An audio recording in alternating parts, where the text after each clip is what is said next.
Welcome to study with doctor Geeta. आज हम लोग फंडामेंटल राइट्स के बारे में पढ़ने जा रहे हैं। इससे कुछ क्वेश्चंस सॉल्व करते हैं हम, जो पिछले यूपीएससी के एग्ज़ाम में और यूजीसी नेट के एग्ज़ाम में आ चुके हैं। ये फंडामेंटल राइट्स हमारे कॉन्स्टिट्यूशन के पार्ट 3 में हैं, जो आर्टिकल 12 से लेके 35 तक है। तो एक एक कर हम क्वेश्चन को देखते हैं। पहला हमारा क्वेश्चन है, भारतीय संविधान के अनुच्छेद 21 में यथा विचारित प्राण और दैहिक स्वतंत्रता की परिधि पिछले वर्षों में काफी विस्तृत हुई है। निम्नलिखित में से किस एक को अब भी इस संरक्षण का विषय नहीं कहा जा सकता? ये 4 ऑप्शन दिए हुए हैं, जिसमें से एक चूज करना है। तो हमारा क्वेश्चन है कि भारतीय संविधान के अनुच्छेद 21 में यथा विचारित प्राण और दैहिक स्वतंत्रता की परिधि पिछले वर्षों में काफी विस्तृत हुई है। निम्नलिखित में से किस एक को अब भी इस संरक्षण का विषय नहीं कहा जा सकता?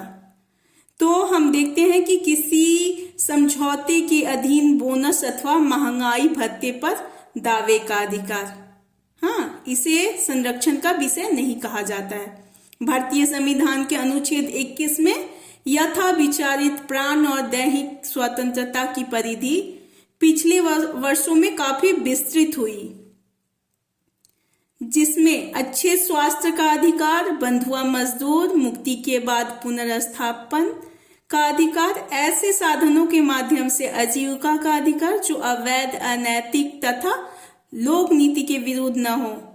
अनुच्छेद 21 यह कहता है कि किसी व्यक्ति को विधि के द्वारा स्थापित प्रक्रिया के अतिरिक्त अन्य किसी प्रकार से उनके जीवन या व्यक्तिगत स्वतंत्रता से वंचित नहीं किया जाएगा। अनुच्छेद 21 का संरक्षण नागरिक एवं विदेशी सभी प्रकार के व्यक्तियों को प्राप्त है।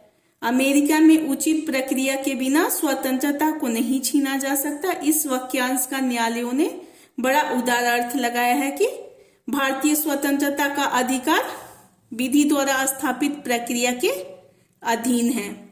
व्यक्ति के अधिकारों पर ऐसा प्रतिबंध लगाना अनावश्यक है जिससे दूसरे के अधिकारों का हनन न हो। 44वें संविधान संशोधन अधिनियम के परिणाम स्वरूप अब अनुच्छेद 20 एवं 21 के अंतर्गत प्राप्त मौलिक अधिकार आपातकाल में भी निलंबित नहीं किए जा सकते हैं। ये जो हमारा 44वां संशोधन अधिनियम पारित किया गया था, उसके परिणाम स्वरूप यह कहा गया कि अनुच्छेद 20 और अनुच्छेद 21 के अंतर्गत प्राप्त मौलिक अधिकार आपातकाल में भी निलंबित नहीं किए जा सकते हैं। सेकंड क्वेश्चन हम देखते हैं, भारत में संपत्ति के अधिकार को मूल अधिकारों से एक विधिक अधिकार में संपरिवर्तित किया गया, क्योंकि इसने विधिक अधिकार में संपरिवर्तित किया गया क्योंकि इसने, ये क्वेश्चन है कि भारत में संपत्ति के अधिकार को मूल अधिकार से एक विधिक अधिकार में संपरिवर्तित किया गया, क्योंकि इसने न्यायपालिका और संसद के बीच तीव्र संघर्ष की शुरुआत कर दी। भारत में 44वें संशोधन द्वारा संपत्ति के अधिकार को मूल अधिकार से एक विधिक अधिकार में परिवर्तित कर दिया गया है, क्योंकि इसने न्यायपालिका और संसद के बीच तीव्र संघर्ष की शुरुआत कर दी थी। नेक्स्ट क्वेश्चन देखते हैं, निम्नलिखित कथनों में से कौन सा सही है? इसमें दिया गया है कि भारत के संविधान के 42वें संशोधन ने मौलिक अधिकारों पर निर्देशक तत्वों को प्राथमिकता दी। मिर्नवा मिल्स वाद ने यह व्यवस्था दी कि संविधान के भाग 3 और भाग 4 के बीच संतुलन होना चाहिए। संविधान के पुनरीक्षण हेतु राष्ट्रीय आयोग ने यह संस्तुति की कि निर्देशक तत्वों को न्याय योग बनाया जाना चाहिए। इसमें से हम देख रहे हैं कि फर्स्ट और सेकेंड सही है, क्योंकि भारत के संविधान के 42वें संविधान संशोधन ने मौलिक अधिकारों पर निर्देशक तत्वों को प्राथमिकता दी। मिर्नवा मिल्स वाद ने यह व्यवस्था दी कि संविधान के भाग 3 और भाग 4 के बीच संतुलन होना चाहिए। केवल 39B और 39C ही मौलिक अधिकारों पर अभिभावी होगा, न कि सभी निर्देशक तत्व।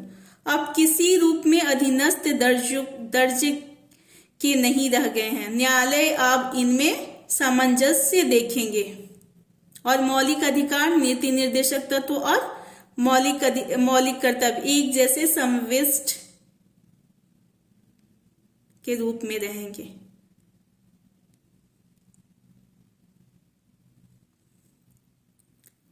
नेक्स्ट क्वेश्चन हम देखते हैं कि भारत में संपत्ति के अधिकार के विषय में निम्नलिखित कथनों में से कौन सा एक सही है।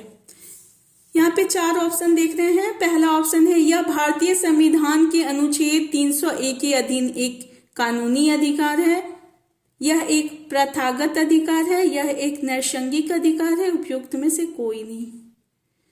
तो 44वें संविधान संशोधन द्वारा संपत्ति के अधिकार को संविधान के मूल अधिकार से हटाकर इसे वैधानिक अधिकार बना दिया गया। संविधान के अनुच्छेद 301 के तहत किसी व्यक्ति को उनकी संपत्ति से विधि के प्राधिकार से ही वंचित किया जाएगा, अन्यथा नहीं। यानी कि हमारा ऑप्शन ए सही है। यह भारतीय संविधान के अनुच्छेद 301 के अधीन एक कानूनी अधिकार है। नेक्स्ट क्वेश्चन देखते हैं।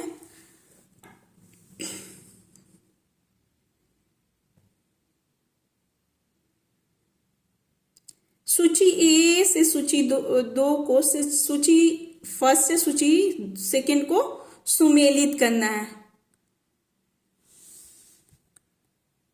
ये सूची 1 है और सूची 2 है, इसे सुमेलित करना है एक दूसरे से।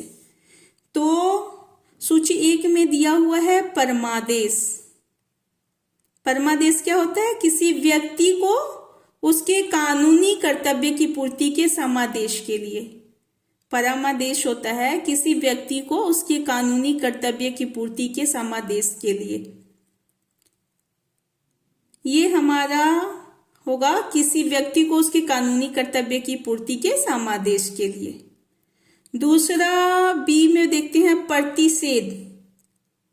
ये हो जाएगा नंबर 4, अवर न्यायालय की अधिकारिता के अतिक्रमण के निषेध के लिए। सी उत्प्रेषण, इसका हो जाएगा अधिकरण के आदेश को अभिखंडित करने के लिए। और डी का हो जाएगा अधिकार पुच्छा। अधिकार पृच्छा का हो जाएगा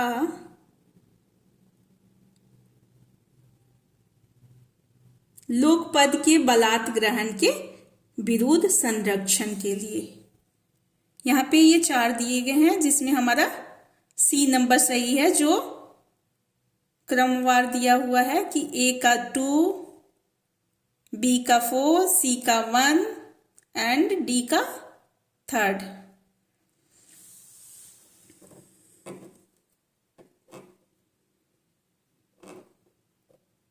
ये उच्चतम न्यायालय तथा उच्च न्यायालय मूल अधिकारों के उल्लंघन के मामले में बंदी, प्रत्यक्षीकरण, परमादेश, प्रतिषेध, उत्प्रेषण तथा अधिकार परीक्षा को जारी करती है। यानी उच्चतम न्यायालय और उच्च न्यायालय को ही राइट्स है कि वो इस तरह के रिट्स जारी करे।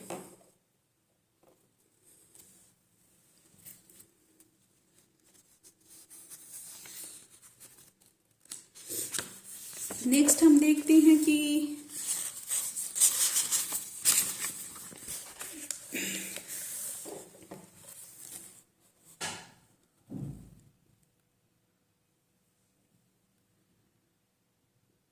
इसमें भारत का संविधान संशोधन अधिनियम दिया हुआ है और उसके प्रमुख विषय दिए हुए हैं।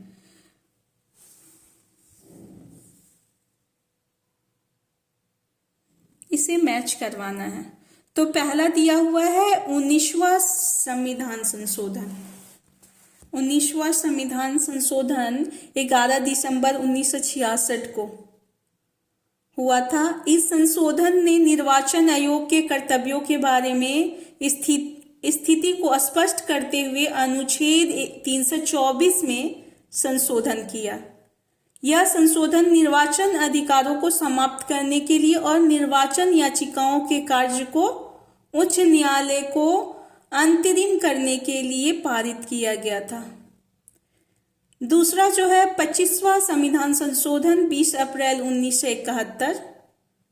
इस संविधान संशोधन द्वारा अनुच्छेद 31 के खंड 2 को संशोधित किया गया और एक नया अनुच्छेद 31 अंतः स्थापित किया गया, जिसमें यह कहा गया कि यदि किसी अधिनियम में यह घोषणा है कि अनुच्छेद 39 के खंड ख और ग के निर्देशक तत्वों को प्रभाव देने के लिए है, तो इस आधार पर इन्हें प्रश्नगत नहीं किया जाएगा कि उनसे मूल अधिकारों का अतिक्रमण होता है।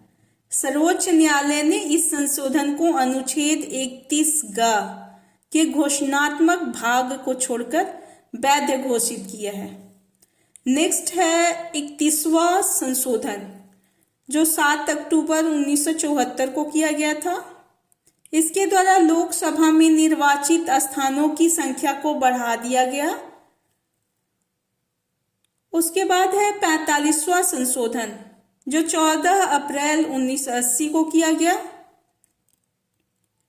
इस संशोधन द्वारा अनुच्छेद 334 का संशोधन करके आरक्षण की अवधि 30 वर्ष से बढ़ाकर 40 वर्ष कर दी गई 25 जनवरी 1990 तक। ये देखते हैं हम कि ये जो हमारा मैच कराने वाला है ABCD, तो हमारा आंसर होगा कि A का 2, B का 3, C का 4 एंड D का 1।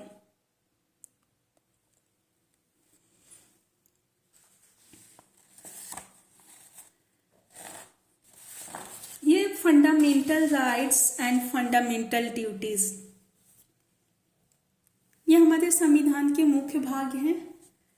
मौलिक अधिकार जो फंडामेंटल राइट्स हैं, हमारे मौलिक अधिकार, वो आर्टिकल 14 से 18 तक, यानी कि अनुच्छेद 14 से 18 तक समानता का अधिकार देता है। दूसरा अनुच्छेद 19 से 22 तक स्वतंत्रता के अधिकार का वर्णन है। अनुच्छेद 23 और 24 में शोषण के विरुद्ध अधिकार है। अनुच्छेद 25 से 28 में धार्मिक स्वतंत्रता का अधिकार है। अनुच्छेद 29 और 30 में सांस्कृतिक और शिक्षा का अधिकार है और अनुच्छेद 32 में संवैधानिक उपचारों का अधिकार है। अनुच्छेद 20 और 21 द्वारा प्रदत्त अधिकारों को छोड़कर राष्ट्रीय आपातकाल के दौरान बाकी सारे 20 और 21 को छोड़ के और जितने भी हमारे मौलिक अधिकार हैं उनको आपातकाल के दौरान स्थगित किया जा सकता है। केवल 20 और 21 स्थगित नहीं होंगे। उसके बाद हमारे मौलिक कर्तव्य भी दिए गए हैं, यानी कि फंडामेंटल ड्यूटीज भी हैं। हमारे राइट्स के साथ साथ फंडामेंटल राइट्स के साथ साथ हमें फंडामेंटल ड्यूटीज भी मिली, हमारे कॉन्स्टिट्यूशन में दी गई है। मौलिक कर्तव्यों का उल्लेख, यानी कि फंडामेंटल ड्यूटीज जो मौलिक कर्तव्य हैं उनका उल्लेख स्वर्ण सिंह समिति की सिफारिश के आधार पर 1976 में स्वर्ण सिंह समिति के सिफारिश के आधार पर 42वें संविधान संशोधन के माध्यम से आंतरिक आपातकाल के दौरान शामिल किया गया था और 2002 के 86वें संविधान संशोधन 86 में जो संविधान संशोधन हुए थे उसमें एक और मौलिक कर्तव्य को जोड़ा गया। संविधान के भाग 4A संविधान के 4A में 11 मौलिक कर्तव्यों का वर्णन जिक्र किया गया है, जिसमें केवल एक अनुच्छेद 51 का है। संपत्ति के अधिकार को 44वें संविधान संशोधन अधिनियम 1978 द्वारा 1978 द्वारा मूल अधिकारों की सूची से हटा दिया गया। इसे संविधान के भाग 7 में अनुच्छेद 300 क के तहत कानूनी अधिकार बना दिया गया।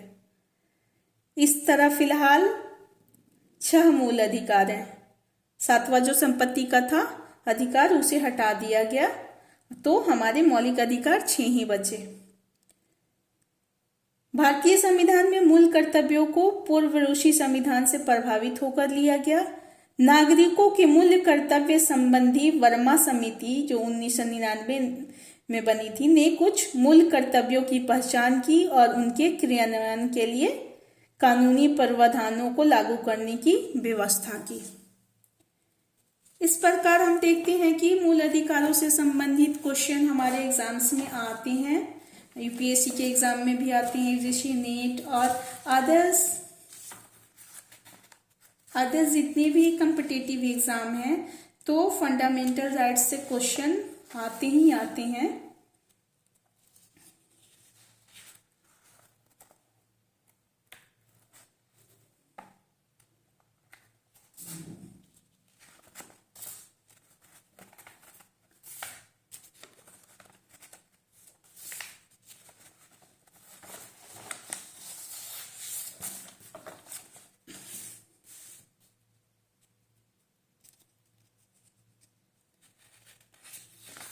यहाँ पे कुछ और इम्पोर्टेंट क्वेश्चंस हैं जिसको हम देखते हैं,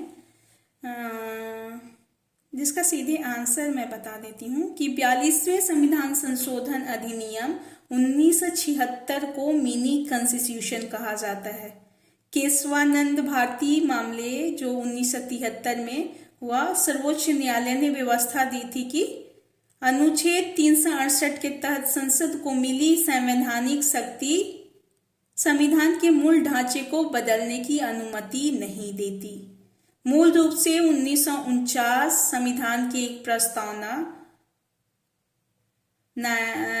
395 अनुच्छेद 22 भागों में विभक्त और अनुसूचियां थी। वर्तमान में इसमें 465 अनुच्छेद 25 भाग और 12 अनुसूचियां हैं। संविधान का अधिकांश ढांचागत हिस्सा भारत शासन अधिनियम 1935 से लिया गया। संविधान का दार्शनिक भाग मौलिक अधिकार और राज्य के नीति निर्देशक तत्व या नीति निर्देशक सिद्धांत क्रमशः अमेरिका और आयरलैंड से प्रेरित है। भारतीय संविधान के राजनीतिक भाग संघीय सरकार का सिद्धांत और कार्यपालिका और विधायिका के संबंध का अधिकांश हिस्सा ब्रिटेन के संविधान से लिया गया है।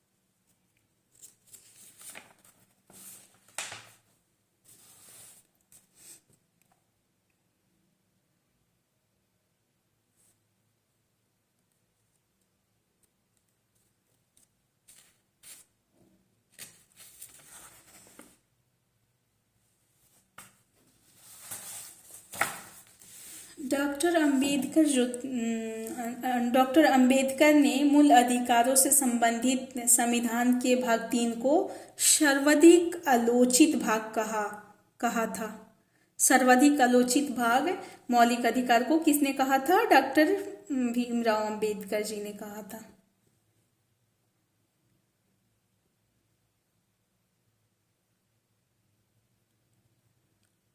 और ये जो मानव अधिकारों की सार्वभौमिक घोषणा हुई थी, universal declaration of human rights, ये 10 दिसंबर 1948 को हुई थी। ये universal declaration of human rights 10 दिसंबर 1948।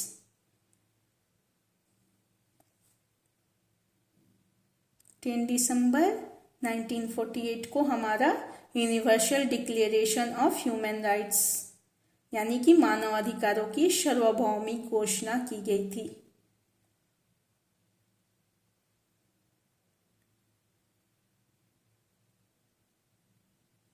मूल अधिकार तब तक मूल अधिकार नहीं होते जब तक वे निर्बाध न हो।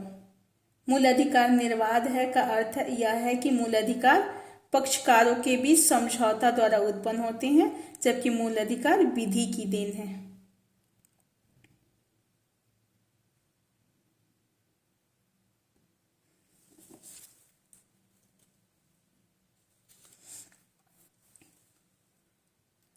अनुच्छेद 32 के अधीन संवैधानिक उपचारों का अधिकार दिया गया है और अनुच्छेद 226 उच्च न्यायालय को भी विभिन्न रिट जारी करने की शक्तियां प्रदान की गई है।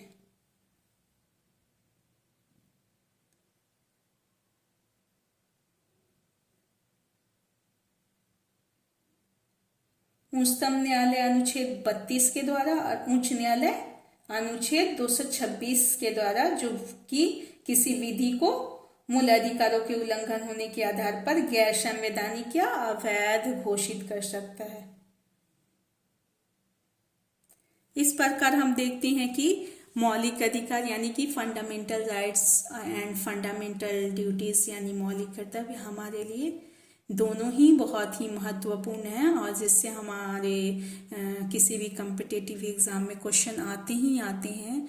तो कृपया हमारे इस चैनल पे बने रहिए और इस तरह के क्वेश्चंस आंसर और बाकी जो भी हमारे थिंकर्स के विचार हैं या फिर कंपटीशन से जुड़े हुए चैप्टर या नर्सरी से 12th तक के बच्चों के लिए भी मैं डालती हूँ और कंपटीशन से जुड़े हुए भी डालती हूँ। यूपीएससी के क्वेश्चंस भी, यूजीसी नेट जेआरएफ के क्वेश्चंस भी एंड अदर एग्जाम्स के भी अदर एग्जाम में आने वाले क्वेश्चंस को भी मैं सॉल्व करते हुए वीडियो बनाकर डालती हूँ।